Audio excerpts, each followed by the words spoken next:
আমার হলে এর আগে কখনো এই ধরনের ইসলামিক সাংস্কৃতিক সন্ধ্যা হয়নি, এটা প্রথমবার। এত রেজিস্ট্রেশন হয়েছে, আমরা পরবর্তীতে অফ করেছি। আমি ক্যাম্পাসে আসি 18 সালে, তো 18 সালে 19 সালেও কিন্তু ডাকসু হয়েছে। তখনও ডাকসু হওয়ার পর, মানে ডাকসু কেন হয়, শিক্ষার্থীদের অধিকার আদায়।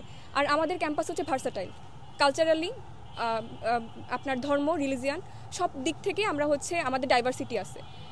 কিন্তু আমরা যেটা দেখি, আমি যখন ক্যাম্পাসে আসি তখনই এই ধরনের কোনো প্রোগ্রাম হয়নি।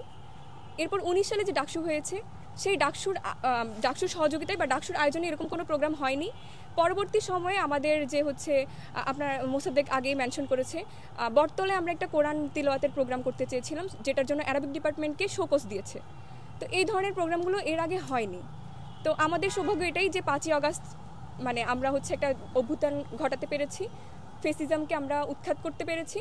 তো ডাকসু আদায় করতে পারছি, আর ডাকসু সহযোগিতা এরকম একটা প্রোগ্রাম হয়েছে, এটা আমাদের জন্য মানে অনেক চ্যালেঞ্জিং ছিল। তো ডাকসুর সহযোগিতায় এটা আমরা করতে পারছি, খুবই ভালো একটা অনুভূতি।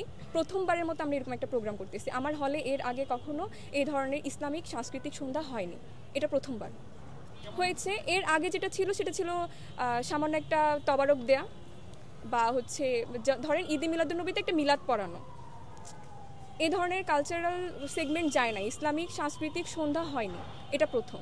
উপস্থিতি কেমন? উপস্থিতি আমাদের রেজিস্ট্রেশন আমরা হচ্ছে 2 দিন ব্যাপী করেছি, আমাদের 700+ রেজিস্ট্রেশন হয়েছে। এত রেজিস্ট্রেশন হয়েছে, আমরা পরবর্তীতে অফ করেছি।